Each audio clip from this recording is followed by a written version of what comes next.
The morning after her wedding, Olivia stood in my sunroom, barefoot, glowing a mimosa in one hand, and something else, something wrapped in velvet in the other. Her new husband, Drew, lingered by the patio door, already half on his phone, half gone. "Mom," she said, drawing it out like she used to when she was little, begging for ice cream, "Drew and I have a surprise for you." I smiled, wiping crumbs off my breakfast plate. "Liv, sweetheart, you just got married. You're supposed to be the one getting gifts." She laughed, but there was something behind it, nervousness or calculation. She handed me the velvet-wrapped bundle. It was heavier than I expected. Inside was a leather folder. "Legal grade, too fine for everyday use." "What's this?" I asked, flipping it open. My name, bold in serif font, Margaret Renner. Under it, power of attorney agreement. My stomach flinched. Drew stepped closer, finally off his phone. "It's just a precaution, Maggie. Olivia told me how managing the house, your investments, it's been overwhelming. And there's that inheritance from your sister's trust. $2.5 million isn't something to juggle alone." He said it like I'd misplaced a coupon, not carefully stewarded my late sister's estate through probate and a recession. Olivia sat beside me, touching my knee, like I was fragile. "Mom, you always say you hate paperwork. This would make it easier. Drew's amazing with finances." He smiled, perfect teeth and all, the kind of smile that doesn't touch the eyes. I blinked at the folder. "You want me to give Drew control of my accounts?" "Just shared control," Olivia said quickly. "Co-signing rights. It's not like he'd do anything without asking." The hair on the back of my neck prickled. I was 68 sure, but I still did my own taxes. I still tended the garden, managed the HOA, ran the estate without help. I didn't feel old. But the way they were looking at me like I was glass about to crack it made me question myself. I didn't sign. Not that day. Instead, that night, I poured a glass of sherry and sat at the kitchen table rereading the document. I'd seen this before. Not these exact words, but this tactic. My own mother had been tricked this way by a trusted family friend. We lost the family farm over a few signatures and a misplaced trust. I stared at Olivia's perfect penmanship on the cover note she'd written in pink ink, just something to make things smoother. "Love you always." And for the first time in months I couldn't sleep, because something didn't feel like love. Something felt like strategy. And the worst part, I couldn't tell if my daughter knew she was part of it, or if she was just the pretty pawn on the board. I needed answers, and I had a plan to get them. 3 days later, I got the knock. Not a friendly neighborly rap. A measured knock, the kind you feel in your spine. I opened the door to a man in a navy blazer, neat haircut clipboard, clutched like a badge. His smile didn't meet his eyes either. "Mrs. Renner?" he asked. "Yes, I'm Paul Dunning, Financial Risk Advisory. I'm here about the succession readiness report you requested." I hadn't requested anything. "There must be a mistake," I said. He checked his notes. "Filed by Mr. Andrew Keller, authorized under the joint authorization form submitted last week. Drew, I didn't invite him in." I stepped outside, closed the door behind me. "What report?" I asked. "Well," he said, with the tone of someone talking to a confused aunt at Thanksgiving, "it's a future management evaluation for elderly asset holders, often initiated after POA agreements. Mr. Keller submitted it as a readiness step." He handed me a folder. Inside, a full profile on me. My net worth, real estate equity account holdings, even my prescription medications. My throat went dry. "He had no right," I began. He raised his hand gently. "Actually, he does.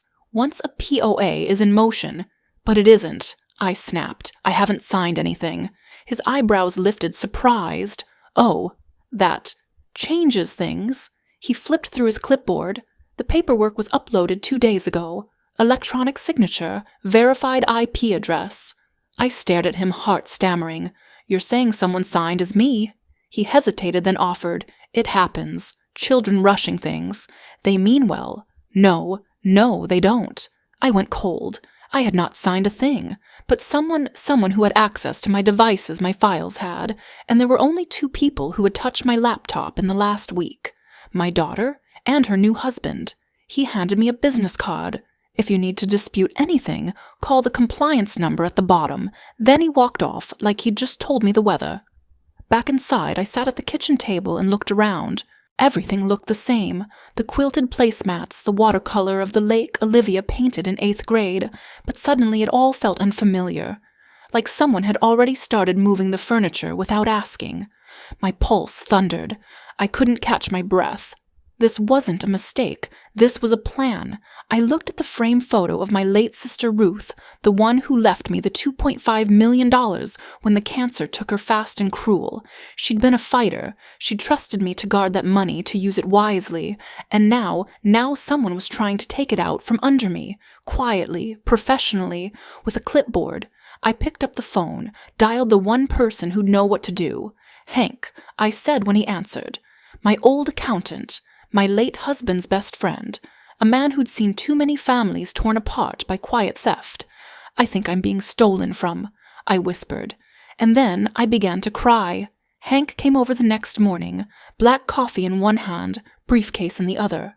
He didn't say much when I told him what the clipboard man had said, just nodded, lips pressed so tight they turned white.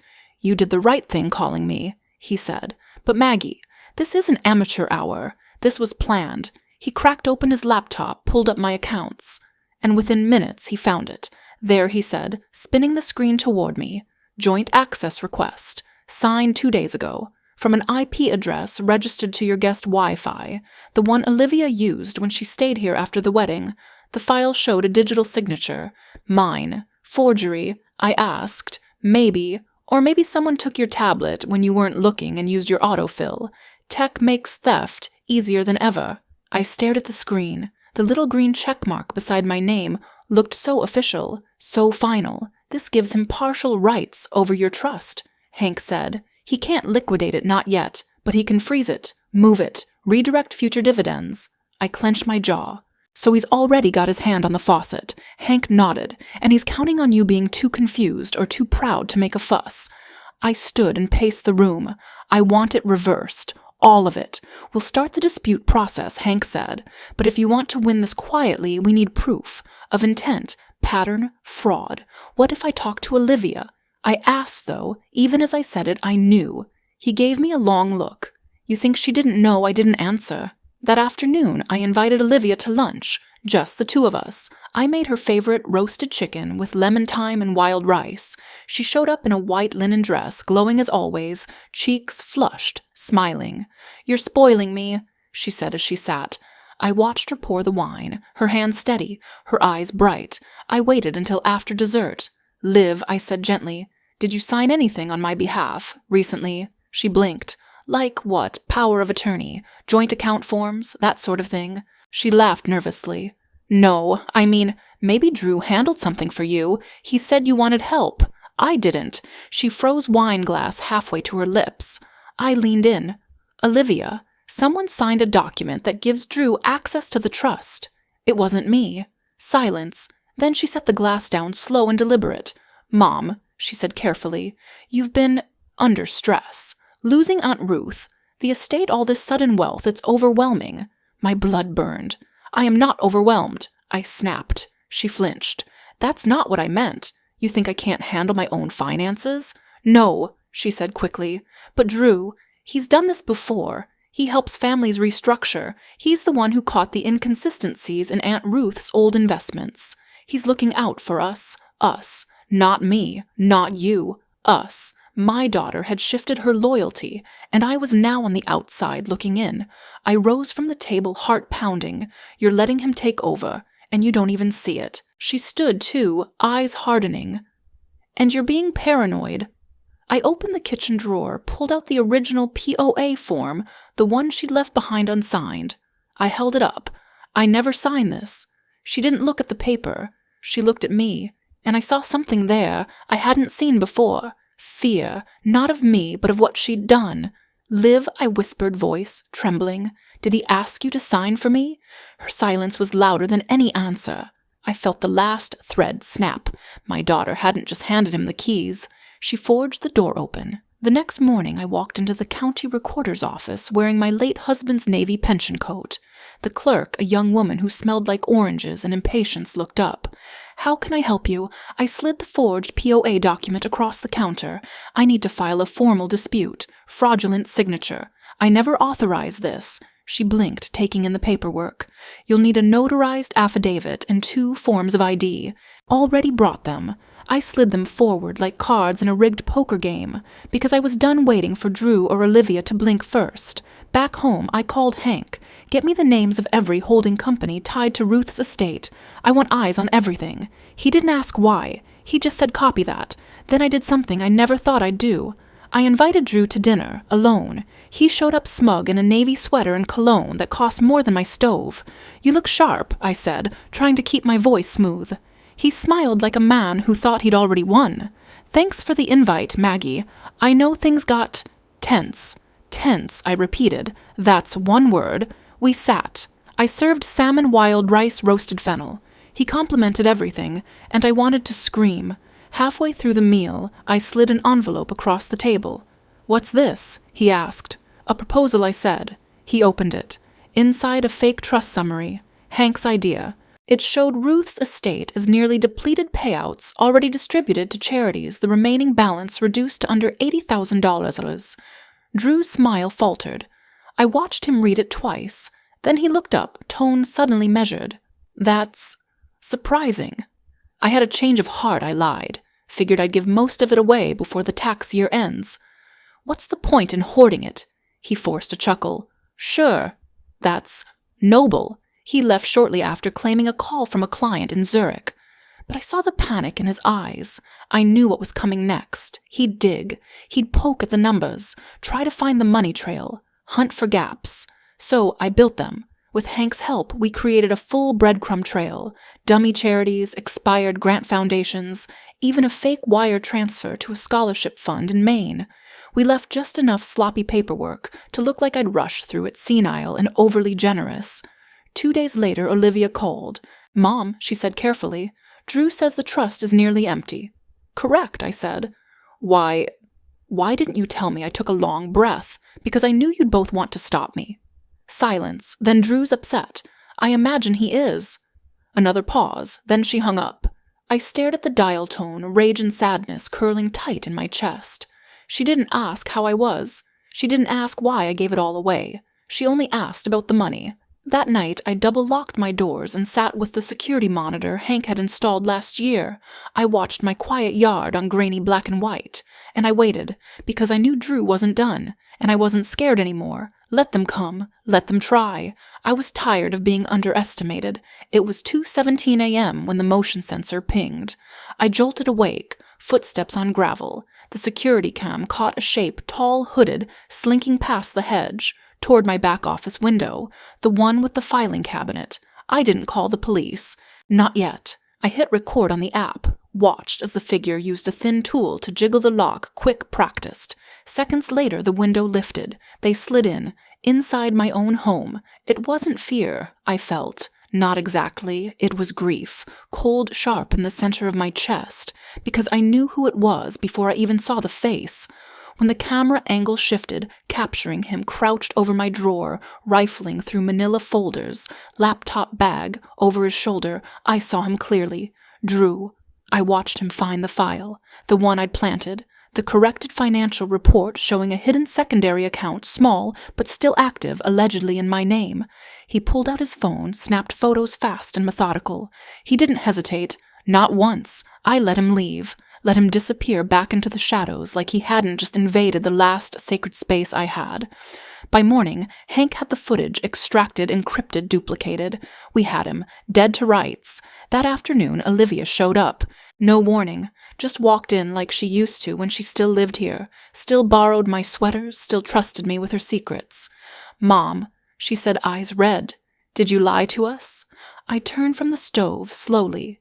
Lie how about the money? About Ruth's trust. Drew says you're hiding it, that you fabricated withdrawals. I told you, I said evenly I made choices about where it went, charities with no websites, a scholarship fund with no record. Ah, he'd been doing his homework. He's scared, she continued. He said you're setting him up. I didn't respond. He says you've been paranoid ever since Ruth died, that you're showing signs of decline. I went still. The room held its breath. Decline, I repeated. Her voice trembled. He thinks you should see someone. A professional. I laughed, and it wasn't kind. You mean an evaluation, cognitive function, capacity, that what he wants. She looked down. He just wants you safe. You're his family now, too. I nearly dropped the ladle. My family. I turned and walked to the cupboard, pulled down a plain black box. Inside printed screenshots of the night vision footage. Every frame of Drew inside my house. Every file he touched. Every boundary he broke. I handed it to her. Take a look, I said. She frowned, flipped through them. The moment her eyes registered what she was seeing, her entire face shifted. First confusion, then denial, then devastation. No, she whispered. This could be anything. It's time-stamped. Audio logged. That's him. That's your husband. Breaking into my house. She was shaking. Why would he... To find the money, I said. The money he thinks he's owed. She dropped into a chair like her knees had folded. I married a criminal, she whispered. I knelt beside her. For once, I didn't feel angry. Just unbearably, unspeakably tired. You married a man who saw you as a door to a vault, I said softly. And I watched it happen. I tried to stop it gently. But you wouldn't hear me. Tears streamed down her face. I thought you were jealous, she said. I thought you didn't want to let go of control. Olivia, I said, brushing her hair back like I used to when she was little. You were never the thing I was trying to control. She sobbed into my shoulder, and I cried too, because love and betrayal live in the same room sometimes, and both of us had left the door wide open. The next morning, Olivia came downstairs with her suitcase. She didn't say a word, just placed her wedding ring on the counter beside her cold coffee. I didn't ask questions. She'd made her choice. Hank picked us up in his old Toyota truck. No lawyers, no entourage, just 3 people who'd had enough. We drove to the office of Franklin & Co., where Drew's so-called family attorney worked the same one who filed the forged POA. He didn't expect us. His assistant flustered, tried to stall. But Hank simply handed over an envelope marked Immediate Review, Fraudulent Activity, and said he'll want to see this now. 10 minutes later, Drew walked in, no tie but still dressed for control, the kind of man who thought charm was a currency that never devalued. When he saw Olivia sitting there, hands clenched, eyes dry but dangerous, he hesitated. Liv, he said, voice smooth. What's going on? Cut the act. She said, her voice like glass. We know everything. He looked at me. Maggie, I think there's been... You broke into my house, I said. Calm, cold. You used her Wi-Fi. You signed my name, and then you made her question my sanity. You forged my digital signature on a financial document. I continued standing slowly. You staged a false trust evaluation. You tried to bury me under your paperwork. His jaw twitched. Now Hank said, stepping in, here's what happens next. He slid a second folder across the table, thicker this time. Inside the footage, the metadata screenshots and an affidavit signed by a private investigator confirming Drew's involvement in at least 3 prior cases of elder financial targeting. What is this? Drew snapped. Pattern of behavior, Hank replied. Olivia looked him dead in the eye. You targeted me. You used me to get to her. And when you didn't get the money, you tried to rewrite the story and make her look incompetent. Drew stood, anger finally cracking through his expensive exterior. You have no idea what you're doing. Oh, I do, I said. I'm filing criminal charges. He froze. You can't, he said. There's no intent, motive, digital trail, false documents. You're done, Hank said. But we're offering you one option. Drew laughed a short, bitter sound. What kind of option? You walk away, Olivia said. No divorce, I added. An annulment, retroactive. You disappear from our lives. We drop the criminal charges. And if I don't, I leaned across the table inches from his face. Then I take all this to the press. I tell your next target exactly who you are. And I promise you, Drew, there will be no coming back from that. He looked at Olivia. She didn't blink. He looked at me. I didn't breathe. He sat. And he signed. No fight, no flare. Just silence and ink. The moment the last page was done, he stood up, stuffed his copy of the agreement into his coat, and walked out without looking back. Gone. When the door clicked shut, Olivia collapsed into the chair, hands shaking. I feel like I just stepped out of someone else's life, she whispered. You did, I said gently. And you're never stepping back in? She looked at me, something new behind her eyes. Not fear, not guilt, but respect, real earned late, but there. And that night, over tea and lemon cookies, she asked a question I hadn't expected to hear. Do you think I can forgive myself? I reached across the table and took her hand. You just did the bravest thing I've ever seen, I said. That's where forgiveness starts. 3 weeks later, the air finally smelled like spring again. We repainted the kitchen cabinets, soft pine, green Olivia's idea, and threw out every single item Drew had ever touched. His wedding photo, his favorite whiskey tumbler, even the cast iron pan he insisted we season differently. Gone. My house felt like mine again. No ours. Olivia had moved back into her childhood room temporarily. At first, she kept her suitcase zipped, like she wasn't sure she deserved to stay. But over time, piece by piece, she unpacked. The last item to leave the case was her mother's locket. Ruth gave it to me when she got sick. I gave it to Olivia that night. No more secrets, I said. She nodded. No more silence. She started therapy, quietly but consistently. Said she needed to understand how someone could twist her love like that. I started something too. Not therapy, though. Lord knows I'd earned it, but a scholarship in Ruth's name. A real one this time, fully funded. For women over 55 going back to school. No strings. Just a second chance. On the anniversary of Ruth's death, Olivia came with me to the cemetery. We stood side by side, the wind tugging at our coats. I never knew how strong you were, she said softly. You didn't need to, I replied. That was the point. She looked at me, then really looked. I think I want to be more like you, she said. I smiled. No, I said gently. Be better. She nodded, and in her eyes I saw it. Not the woman who fell for a polished thief. Not the girl who wanted a white wedding and a fast life, but someone new, someone rebuilt. 3 days ago I finalized the trust revisions. Hank oversaw everything. I still had every penny. Ruth left me $2.5 million untouched, protected. Untouchable. This time, I named a new successor, Olivia, but with conditions. Access only after she completes her degree, with a personal financial literacy certification, and a clause that prevents any co-signature or spousal access unless approved by a third-party legal review board. She didn't even blink when I showed her the terms. I wouldn't want it any other way, she said. We're not perfect. Some days we still step around the pain like a crack in the floor.